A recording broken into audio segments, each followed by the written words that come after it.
보통 사람들은 낯선 나라나 낯선 환경을 가게 되면 항상 위기를 직면하게 됩니다. 특히 이 한국 땅에 와 있는 많은 외국인들은 언어의 장벽 앞에서 많은 위험을 당한다고 합니다. 처음 한글을 배울 때 그냥 돌아갈까? 한글이 참 너무 어렵다. 미국 사람들이 한글을 배우기가 그렇게 어렵다고 합니다. 그 비슷한 예로 제가 2006년도에 신학교를 갔을 때 같이 공부하던 한 친구 중에 히브리어가 너무 어려워서 입학한 지 2주 만에 학교를 자퇴하는 것을 보게 되었습니다. 왜냐하면 그 히브리어를 영어 교재로 히브리어를 배웠거든요. 그 시간에 말하는 사람은 교수님이 한글말을 했지만 영어로 된 교재를 가지고 히브리어를 배우니까 정말 자퇴하고 싶은 마음 충분히 이해가 갑니다. 외국 사람들이 그래서 한국 와서 이렇게 단어를 배우다 보면 참 깜짝깜짝 놀랄 때가 많이 있다고 해요. 아주 오래 전에 그 블랑카라는 한 파키스탄 사람인지 모르겠는데요. 이 사람이 한국에 와서 겪었던 일화입니다.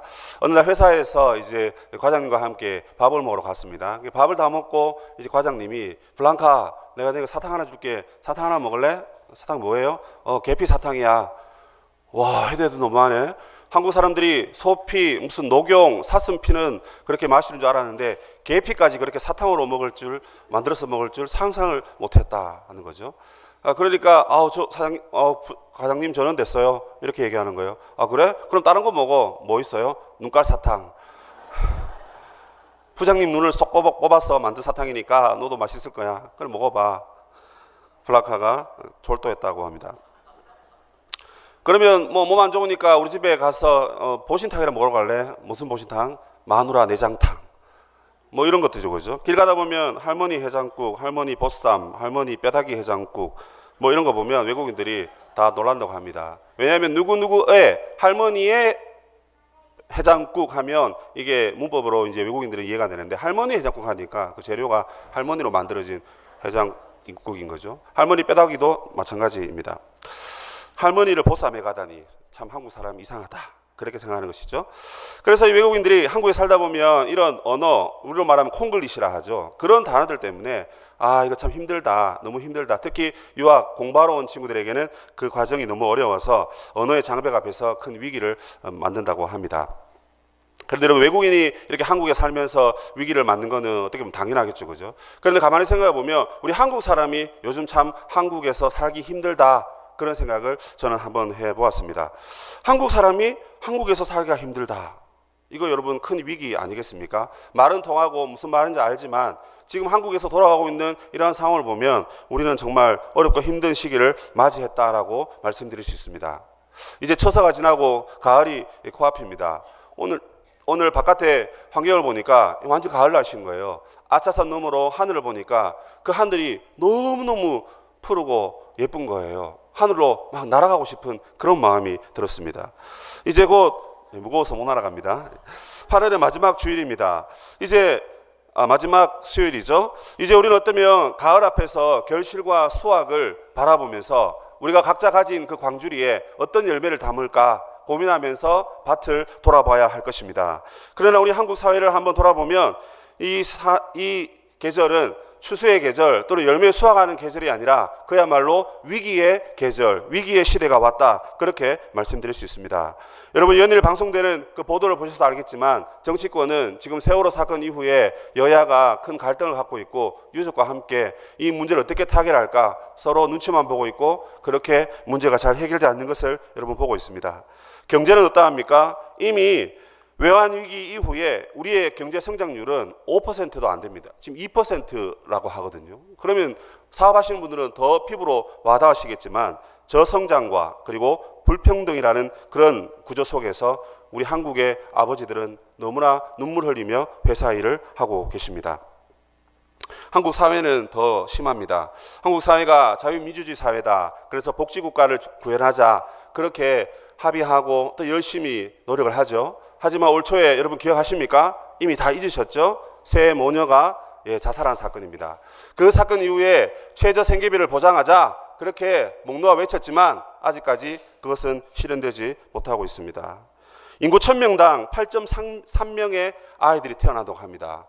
물론 저를 비롯한 몇몇 가정은 예외지만 저출산 현상으로 인해서 아주 심각한 현상들이 일어나고 있고, 이것은 우리나라의 국가 경쟁력뿐만 아니라 이 땅 안에서도 너무나 개인화되어가는 그런 공동체가 무너지는 그런 상황을 우리는 지금 보고 있습니다. 이게 지금 다른 나라 얘기하는 거 아니에요. 저와 여러분이 살고 있는 이 살기 좋은 아름다운 금수강산 안에 한국 사회에서 일어나고 있는 사건입니다.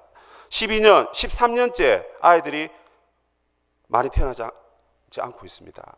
여러분, 장난으로 그렇게 얘기하죠. 일본은 아마 섬이라서 가라앉을 거야, 그렇게 얘기합니다. 근데 한 사회 연구가가 이렇게 얘기했어요. 2470년이 되면 한국에는 한국 사람이 없을 것이다.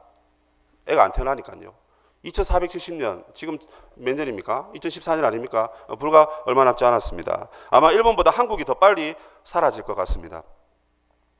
그리고 많은 지식층의 사람들이 그의 직분과 그의 자리와는 너무나 다른 모습들을 보이고 있어서 우리에게는 또한 큰 슬픔을 주고 있습니다. 고위공직자들이 성의 노예가 됐죠. 길거리에서 부끄러운 짓을 행하고, 그리고 너무너무나 안타까운 행동들을 하면서도 부끄러워할 줄 모르는 그런 사회가 바로 우리의 사회입니다. 이 모든 것 가운데 그나마 교육이라도 살아서 이 사람들을 새롭게 하고 변화시켜야 되는데 교육도 위기를 맞고 있고, 학교는 아수라장이고 선생님들은 속수무책이다 하는 것을 직접 건네 듣게 됩니다. 여러분, 이 가운데서 가장 큰 문제는 뭐니 해도 종교적인 문제입니다. 교황이 왔다 가고 난 뒤에 온 나라가 난립니다. 뭐 갔다 지나간 길은 다 성지가 되어버렸습니다. 그래서 얼마나 많은 사람들이 그곳에 가는지 모르겠습니다. 그런데 교황의 행보는 많은 사람들이 탄성을 만들어내지만 정말 우리 개신교는 이 사회와 이 조국과 이 땅을 위해서 뭘 하고 있는지 잘 모르겠습니다. 설교가 살고 말씀이 살면 교회가 부흥되고, 교회가 부흥되면 세상이 변화된다고 했는데 세상이 변화되지 않고 교회가 부흥되지 않는 것을 보면 설교가 역시나 형편없는 것 같습니다. 죄를 깨닫게 하고 예수 그리스도의 십자가를 통한 용서의 말씀은 보이지 않고 있습니다. 그래서 요즘 설교는 이단 교회의 말씀과 기존 기독교 개신교의 말씀의 내용이 별반 다르지 않다라는 것이 오늘 우리가 직면한 아주 큰 위기라고 저는 그렇게 생각합니다. 이 수많은 한국 사회의 어떤 위기들, 그리고 경제와 정치와 사회 문화 가운데 있는 이 많은 위기들을 우리는 이미 몸으로 부딪히고 있고 또 몸으로 실감하고 있는 상황입니다. 그 가운데 무엇보다 가장 심각한 위기는 바로 영적인 위기라는 것입니다. 복음이 위기를 당했고 믿음이 위기를 당했고 경건의 모양과 능력이 도무지 나타나지 않는 그런 안타까운 시대를 우리가 맞이하고 있다는 것입니다. 한마디로 말씀드려서 우리는 유라굴라라는 거대한 광풍을 만나서 이 한국 사회와 교회가 바다 밑으로 빠져들어가는, 수장되어가는 그런 안타까운 시대를 맞이하게 되었다는 것입니다. 얼마 전 개봉한 명랑이라는 영화, 저는 아직 보지는 못했지만 거기에 보면 이순신은 우리가 누구라도 잘 아는 사람 아니겠습니까? 이 한 영웅 때문에 이 조선의 땅이 구원을 얻었지 않습니까? 여러분, 한국 사회가 이 정도 위기라면 정말 이 이순신 같은 이런 놀라운 영웅이, 더군다나 믿음의 영웅이라는 사람이 나타나서 사회를 구하고 교회를 구하고 쓰러져가는 자살하는 우리 아이들을 구하고 우리 가장들을 구하고 아내들을 구하고 온 가정을 구해야 할 건데 바로 이 시기에 그런 영웅이 도무지 보이지 않습니다. 믿음의 영웅도 보이지 않습니다. 이 위기 속에서 누가 우리를 건져내야 할까요?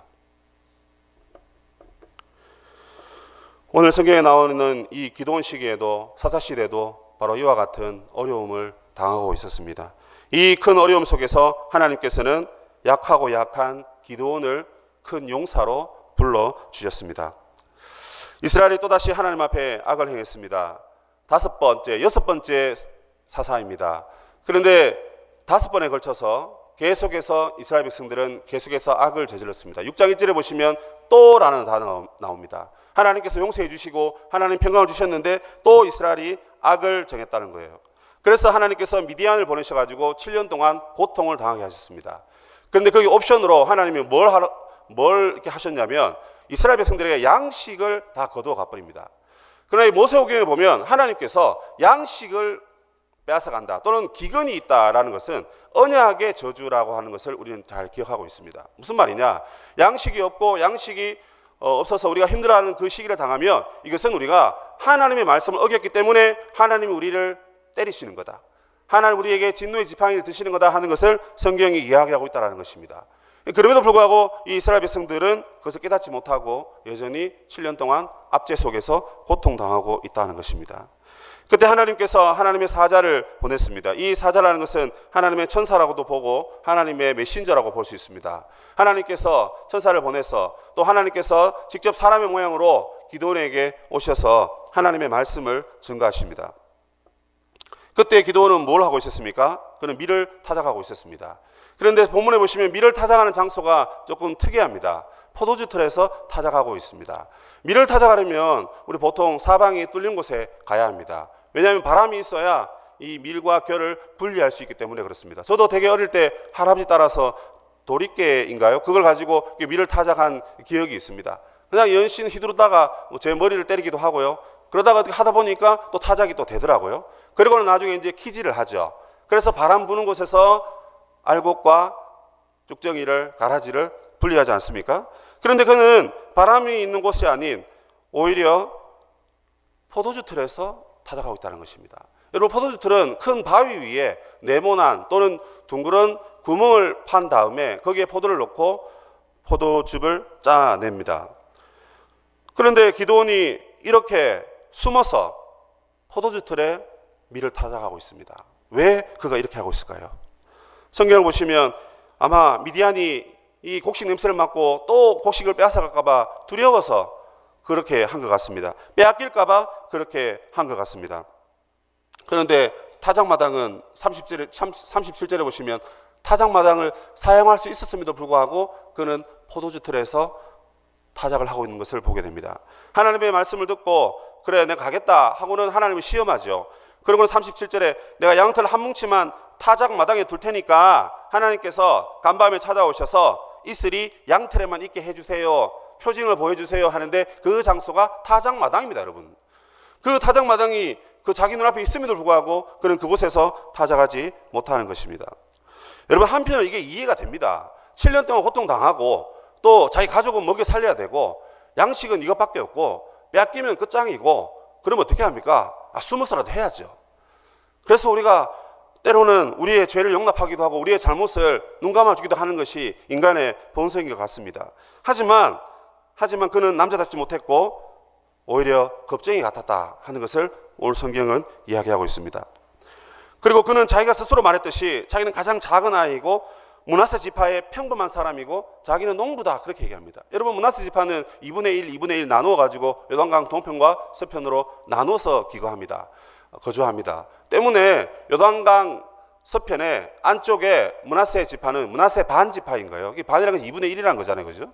그럼 뭡니까? 그 지파가 역시나 미약하고 숫자적으로도 작고 힘이 없고 그렇게 해서 겨우겨우 형제들 틈에 끼어 사는 그런 민족으로 그런 지파로 보여지는 것이죠. 그래 그 가운데 이 겁쟁이 같은 기드온을 오늘 하나님께서 불러주셨다는 것입니다.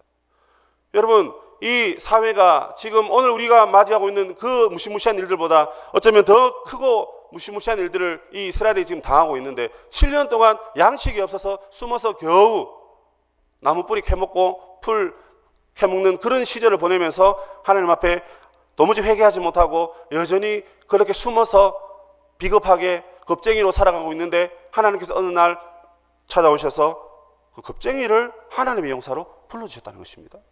오늘 성경에 보시면 그냥 용사가 아니라 큰 용사다 그렇게 얘기합니다. 오늘로 보니까 능력 있는 용사다, 힘 있는 용사다, 유능한 용사다. 그러니까 겉만 그냥 이렇게 덩치 크고 아주 그냥 힘 좋아 보이는 것이 아니라 겉으로 보나 속으로 보나 너는 알차다, 알곡이다, 너는 대단한 용사다. 하나님이 그렇게 인정해주고 계신다는 것입니다. 우리는 때로는 하나님 말씀 보면 참 이게 도무지 이해 안 될 때가 있습니다. 하나님께서 사울과 다윗을 볼 때에도 하나님이 겉으로 보기에도 좋고 사람이 봐도 인정하고 하나님 보시기에도 좋다 하는 그런 사울이 왕이 되어서 잘 다스리면 좋겠는데 사울은 겉으로는 그랬지만 역시나 하나님께 합당하지 못한 자이거든요. 근데 우리 눈에 보면 크면 좋고 많으면 좋고 우리 눈에 보기에 선한 것은 다 능력 있게 보이는 것이 우리의 한계인 것입니다. 하나님께서 성경에서 하나님의 자기 역사를 이루어 가실 때 바로 이러한 자들을 하나님께서 불러주셨다는 것입니다. 이를테면 출애굽기 3장에 보시면 하나님 모세를 부르시죠. 모세를 부르시는데 여러분 모세가 대단한 사람 아닙니까? 솔직한 말로 이스라엘 말하면요 거의 대한민국의 세종대왕 이순신급입니다. 근데 이 모세가 하나님의 율법을 받은 사람이잖아요. 신의 산에서 언약을 받은 사람입니다.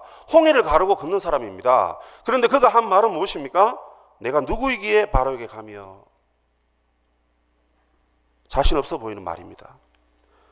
여호와께서 나에게 나타나지 않았다고 백성들이 우기면 어떻게 하지요? 아이고 하나님, 근데 저는 말을 잘 못하는데요. 그거 보세요. 하나님, 제가 가서 하나님 만났고 하나님 보내서 여기 왔다고 해서 내가 막 얘기했는데 사람들은 안 듣잖아요 하고는 하나님 앞에 엄청난 화를 내고 투정을 부린 장본인이 누구냐면 모세입니다. 모세가 이런 사람이었다 하는 것입니다.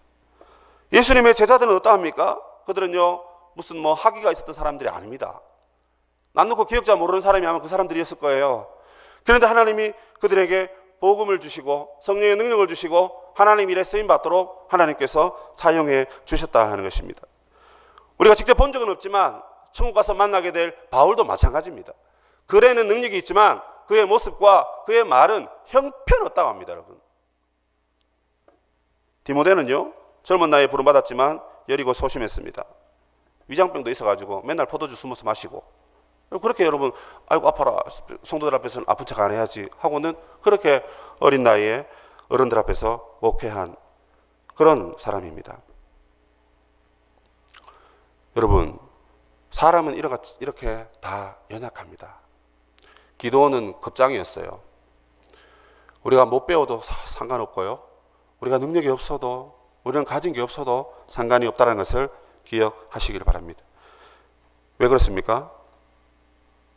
하나님은 하나님의 부르심에는 절대 후회가 없기 때문에 그렇습니다. 로마서 말씀 보니까 하나님의 은사와 부르심에는 후회가 없다. 하나님이 부르시니까 후회가 없다라는 것입니다. 아니, 하나님께서 어떻게 생각하시고 저 집사님을 불러서 이렇게 하나님 역사 이뤄가실까? 하나님 사람 잘못 보내.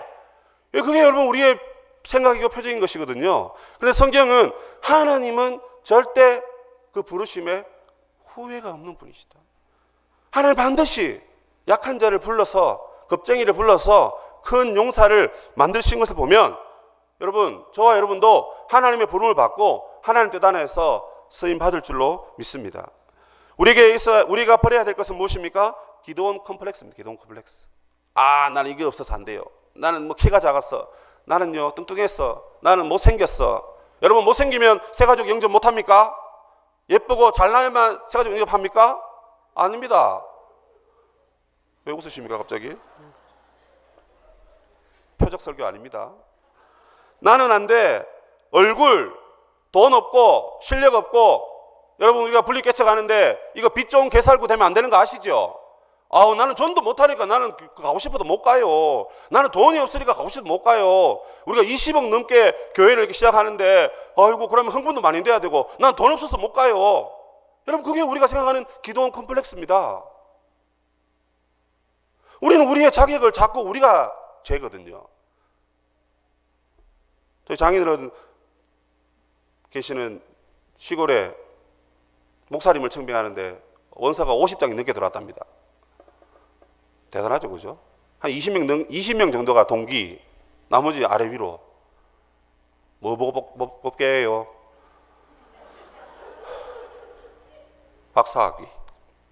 박사학위요. 그래서 이렇게 얘기했습니다. 아버님, 어르신들 설교 시작하면 5분 만에 주여 하고 눈 감고 기도하시는데 박사학위 갖고 있는 목사님 모셔서 설교하시면 어찌합니까 그거? 웃으시더라고요. 여러분, 그게 오늘 우리 현재 우리의 모습인 겁니다. 우리는 뭔가 타이틀이 있어야 되고, 뭔가 좀 걸듯한 게 있어야 되고, 뭔가 좀 그죠? 달라야 된다, 이렇게 생각하는 거예요. 근데 그 기준이 뭐냐면 하나님의 기준이 아니라 세상이 기준인 것입니다. 여러분, 하나님의 부르심에는요 조건이 없습니다. 지난날에 우리의 제약을 덜 주시지 않으세요. 우리의 공로도 보지 않으십니다.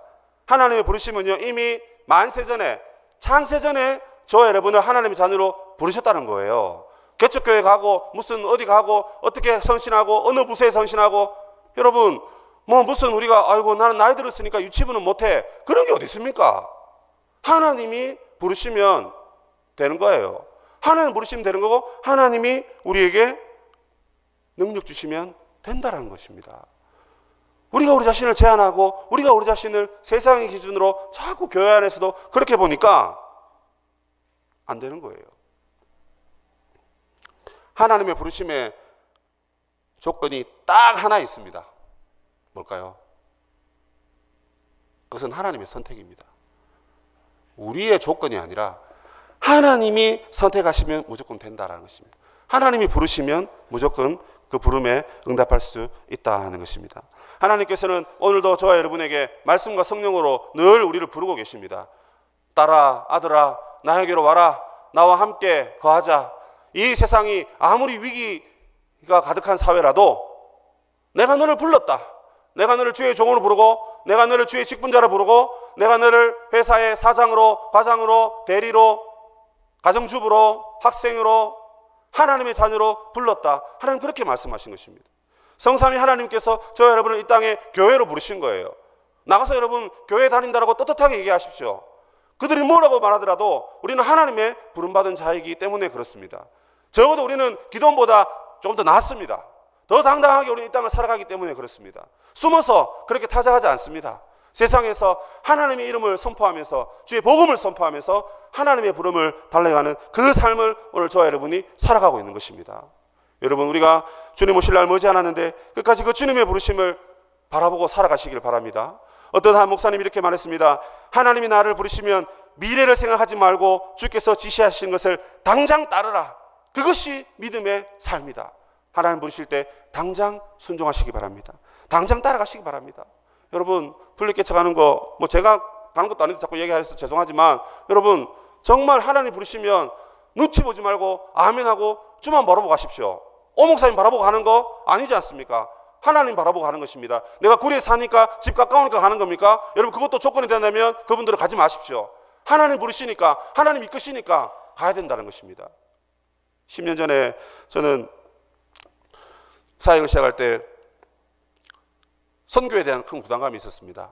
그래서 절대 나는 선교로는 안 가야지. 선교를 가지고는 거의 기도를 안 했습니다. 근데 이번에 갑자기 목사님이 미얀마 선교로 갔다 오라는 거예요. 에? 미얀마 선교를?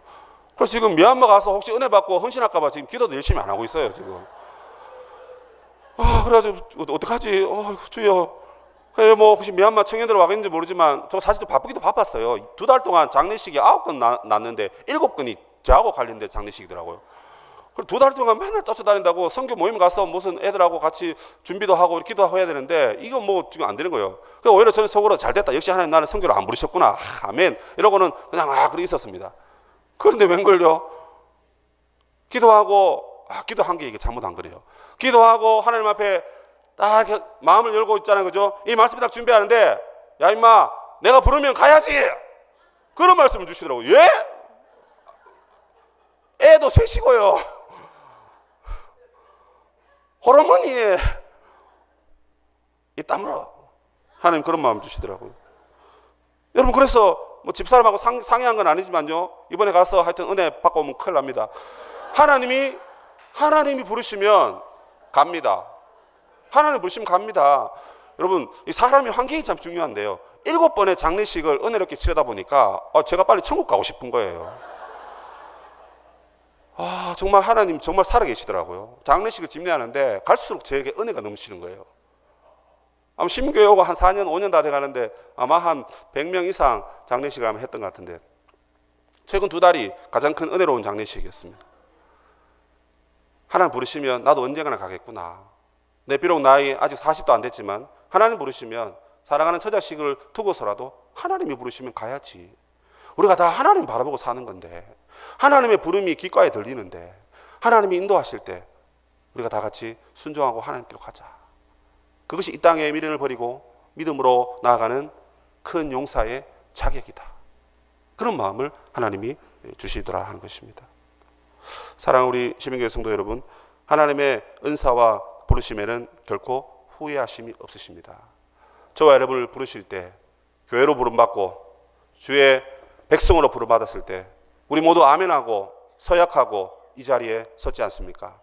여러분, 우리가 세례받을 때, 유아 세례 줄 때, 또 그것을 우리가 볼 때 아멘하고 우리가 모두 영접하고 우리 모두 주님을 사모하였지 않습니까? 그 하나님의 부르심이 오늘 여러분의 자리에서 지금도 우리를 부르고 계시다는 것을 여러분 기억하십시오. 한국이 지금 큰 어려움을 당하고 있지 않습니까? 우리만 은혜롭고 우리만 잘 먹고 잘 살면 못하겠습니까? 하나님이 이 시대를 저와 여러분에게 맡기셨거든요. 맡기셨으면 어디 나가서 무슨 큰 일은 못하더라도 우린 자기 자리에서 하나님의 부르심에 민감하게 반응하고 기도하고 하나님의 뜻을 위해서 자기가 지금 하고 있는 그 부분을 더 힘있게, 더 능력있게 감당하시는, 하나님의 부르심에 순종하시는 사랑하는 성도님들이 다 되시기를 바랍니다. 하나님이 우리를 용사로 부르셔서 우리를 홀로 두시느냐? 결코 그렇지 않습니다. 하나님께서 두 가지 선물을 저와 여러분에게 주셨습니다. 그 첫 번째는 무엇이냐면 하나님이 우리와 함께 해주신다 하는 것입니다. 그런데 이 기도는 그것을 깨닫지 못했어요. 아니, 하나님의 사자 잘 왔다 하고는 멱살을 탁 쥐고 이야기합니다. 무슨 하나님이 함께 하시는 거예요 지금? 하나님이 함께 하시면 왜 지금 이적이 안 나타나냐고, 홍해를 가르렸던 출애굽의 이적이 왜 이 시대에 안 나타나냐고 뭐 그렇게 따지고 있습니다. 하나님 진짜 함께 하시는데도 깨닫지 못하는 거예요. 그리고 하나님이 함께 하시는데 왜 우리를 미디안의 소리를 붙여가지고 이렇게 고생하냐고. 하나님이 함께 하시는 게 아니고 하나님 우리를 버리신 거 아니냐고. 하나님 우리를 버렸으니까 우리 이렇게 고통당하고 있는 거 아니냐고. 이렇게 하나님의 사자를 쏘아보면서 삿대질을 하면서 심지어 멱살을 쥐면서 흔드는 것처럼 그렇게 얘기하고 있습니다. 여러분, 정말 우리의 삶 가운데 일어나는 약간의 그 고통들이 있죠, 그죠? 약간의 그 문제들이 있습니다. 여러분, 그 가운데 우리 이렇게 불평한 적 없나요? 우리가 다 점잖하게 이렇게 앉아 있지만 사실 우리 안에 얼마나 큰 죄악의 쓴뿌리들이 있는지 모릅니다. 우리의 마음은 죄의 공장이라 그랬습니다. 그래서 계속 죄를 생산해냅니다. 여러분, 수익이 계속 올라가요. 한국 경제는 곤두박질 치는데 죄를 생산해내는 우리 한국 백성들의 마음은 계속해서 주가가 올라가고 공장이 2개, 3개 계속 세워집니다. 여러분, 그게 우리 마음인 겁니다. 하나님이 함께 하십니다. 고난 가운데서도 함께 하시고 위기 가운데도 함께 하시고 고통 가운데서도 함께 하시고 능력을 주십니다. 그런데도 환경이 안 변하고 지금 내 손에 뭔가 하나님이 쥐어주지 않으시니까 하나님은 우리를 버렸구나. 하나님 살아계시면 왜 기적이 나타나지 않고 하나님 살아계시는데 왜 이 땅을 저 사단에게 내어주었냐 하면서 하나님 앞에 원망하는 것이 우리의 모습인 것입니다. 그러나 하나님은 많은 사람들과 함께 하셨고 오늘 이 시대에도 저와 여러분과 함께 하시는 줄로 믿습니다. 하나님께서 함께 하시는 사람들 중에 여러분, 저는 사무엘을 기억합니다. 당연히 한나가 먼저 나와야 되겠지만 한나가 고통 가운데 기도했습니다. 여러분, 엄마가 고통 가운데 기도하는데 하나님께서 사무엘을 주셔가지고 그 다음에 그 사무엘이 하나님의 선지자를 부름받잖아요, 그죠? 그런데 이 사무엘이 어떻게 합니까? 하나님께 드립니다. 사무엘 2장에 가보면 한나의 기도가 나옵니다. 한나의 기도 나오는데 하나님 사무엘 주셔서 감사합니다. 사무엘 주셔서 감사합니다. 그 기도가 아닙니다, 여러분. 성경을 한번 눈 크게 자세히 보시면 하나님께 사무엘을 드릴 수 있어서 감사합니다, 이렇게 얘기합니다. 하나님이 그와 함께 하시니까 아이고 처다들 그래 뭐 하나님께 드리자, 드린 겁니다. 약속을 지킵니다. 드립니다. 그리고 난 뒤에 어떻게 됩니까? 5명의 자녀를 하나님이 낳게 하십니다. 거기 나오는 단어가 뭐냐면 돌보시사. 이게 하나님이요 늘 쓰시는 단어입니다. 하나님이 18번입니다. 이스라엘 백성이 출애굽할 때 엄청 고통스러울 때 내가 너희를 보고 알고 돌보았다, 계속 그런 얘기 하시거든요. 하나님 지금 한나에게도 한나를 돌봤다 그렇게 얘기합니다. 한나를 돌봤고 사무엘은요 여호와 앞에서 자라니라 이렇게 되어 있는데 그 직역하면 여호와와 함께 자라니라 그렇게 얘기합니다. 엘리의 2 아들들은 악을 저지르고 살아가는데 사무엘은 하나님과 함께 살았다는 것입니다. 오늘 우리 자녀들이 하나님과 함께 살게 될 줄로 믿습니다. 여러분, 노아도요 의인이고 당대의 완전한 자고 하나님께 은혜를 받았다 그렇게 얘기하죠, 그죠? 요 3개 아닙니까? 근데 거기 성경 하나 더 나옵니다. 뭐가 나옵니까? 하나님이 노아와 함께 했다. 요 4개입니다. 요 4개. 우리의 노년에 계신 우리 어르신들도 하나님이 함께 하시는 줄로 믿습니다. 하나님의 용사들 다 하나님이 함께 해주셨습니다. 전쟁을 앞둔 여호수아, 모세 따까리잖아요. 그 뒤에서 봤지 자기가 무슨 지휘한 적 없습니다. 백성들이 얼마나 완악한지 말 안 듣습니다. 어떻게 해야 됩니까? 내가 너를 보낸 게 아니냐? 내가 너를 부른 게 아니냐? 강하고 담대해라. 왜? 내가 너와 함께한다. 지급전선에서, 학업에서 우리의 가장과 우리의 청년들이 여호수아와 함께 하셨던 하나님이 그들과도 함께 하시는 줄로 믿습니다. 하나님께서는 우리에게 세상 끝날까지 내가 너와 항상 함께 있겠다, 그렇게 말씀하셨습니다. 세상 끝날까지. 여러분, 세상 아직 안 끝났잖아요. 우리는 예수님도 안 오셨고 내가 중과한 것도 아니고 아직 세상 진행 중입니다. 그런데 뭡니까? 끝날 때까지라고 했으니까 지금도 저와 여러분과 하나님이 함께 하시는 줄로 여러분 믿으시기를 바랍니다. 여러분, 인디언들이 그 소년들에게 용기를 북돋우기 위해서 하는 훈련들이 참 다양한 게 있는데 그 중에 이제 이런 것들이 있더라고요. 이제 인디언 밀림에서 생활하다 보면 이제 야수와 맹수들이 함께 있잖아요, 그죠? 사냥을 갔는데 길을 잃어버렸다. 날은 어두워지고 집에 돌아올 수 있습니까? 힘듭니다. 그거 어떻게 합니까? 거기서 밤을 지새야 됩니다. 이 담력이 중요한 거예요. 사실 나무에 올라가서 자면 되지만 그래도 이게 담력이 중요한 거 아닙니까? 저처럼 무슨 코 골고 몸부림치는 사람들은 나무에 떨어질 수도 있으니까 좌우지간 담력이 참 중요한 거예요. 그래서 이 아빠들이 이 아들들 데리고 나가서 어떻게 하냐면 아들들을 밀림에 이렇게 한 곳에 두고 아빠는 사라집니다. 그리고 뭡니까? 밤을 새우고 난 뒤에 가서 그 아이가 잘 있나 안 있나 이제 아빠들이 찾아본다고 해요. 그런데 나중에 이제 밤이 딱 새고 난 뒤에 보니까 아버지가 이제 피곤해가지고 아들 찾으러 갔는데 찾으러 못 간 거예요. 그래서 그냥 그 자리 뒤에서 이제 지켜보고 있다가 잠이 들어버린 거예요. 그 아들이 와서 딱 보니까 세상에 아빠가 자기 아들이 맹수에게 잡힐까봐 활 시위를 쫙 당겨가지고 요놈 누가 우리 아들 잡아먹나 보자 해서 사자나 호랑이가 나타나면 활로 보호해주고 막기 위해서 뒤에서 이렇게 타고 밤새도록 아버지가 이걸 잡고 있는 거예요. 그러다가 이제 잔 거죠. 아들이 그것을 보고 얼마나 감동을 먹었는지 모릅니다. 여러분, 하나님께서 우리를 세상에 두시고는 그냥 두시느냐? 절대 그냥 두실 리가 없죠. 하나님이 이와 같이 뒤에서 천군 천사와 함께 저와 여러분을 호위하고 있는 줄로 믿으시기를 바랍니다. 이 땅이 참 너무나 애 키우기 힘든 시기잖아요. 물론 저희 집에는 뭐 딸이 없어서 뭐 안심입니다만은 딸들을 밖에 어떻게 데려가기 너무 힘든 시기 아닙니까? 그래서 아빠가 막 끼고 돕니다. 막 생 난립니다. 우리 사택도. 그런데 어찌 해야 됩니까? 믿음으로 하나님이 지켜주실 줄로 믿으시길 바랍니다. 하나님 살아계시거든요. 우리의 태도를 보시고 우리의 마음을 보시고 우리의 모든 것을 보시고 하나님께서 뒤에서 활수위를 탁 당겨서 이놈 사단 나오기만 해봐라. 내가 명중시켜버릴 거다. 하나님만큼 명사수가 어디 있습니까? 하나님 한 방에 모든 악한 영혼들을 다 잠재우고 모든 더럽고 추악한 것들을 우리로 하여금 멀리 사라지게 하시고 오직 하나님의 보호와 하나님의 도우심만을 우리에게 주실 줄로 믿습니다. 그 하나님이 바로 저와 여러분의 하나님이신 것입니다. 사랑하는 우리 성도 여러분, 그야말로 우리가 참 어려운 시기를 살고 있습니다. 물론 승승장구하는 것이 또 우리 삶 가운데 간혹 있지만 그러나 우리 주위를 보면 참 힘들고 어려운 사람이 참 많아요. 너무너무 많아요.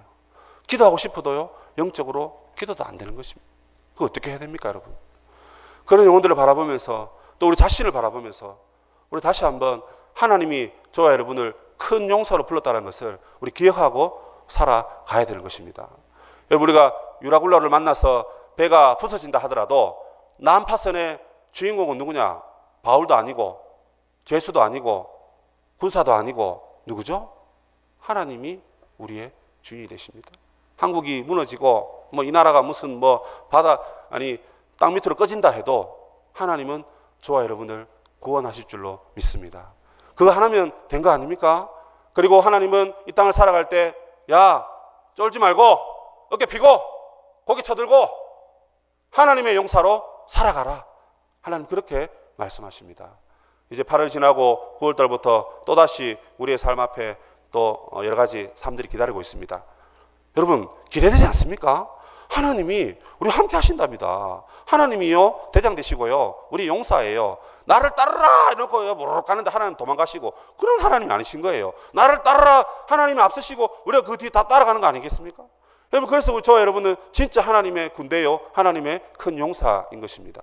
여러분 앞에 놓여 있는 이 가을, 여러분 정말 위기의 순간에도 하나님 주신 그 놀라운 열매를 맺으시길 바랍니다. 또 하나님의 용사임을 자각하고 나의 자리에서, 회사에서, 가정에서, 교회에서 그 어떤 자리에서라도 내가 하나님의 용사임을 결코 잊지 말고 믿음으로 승리하시는 우리 성도님들 되시기를 주의 이름으로 축복합니다. 아멘.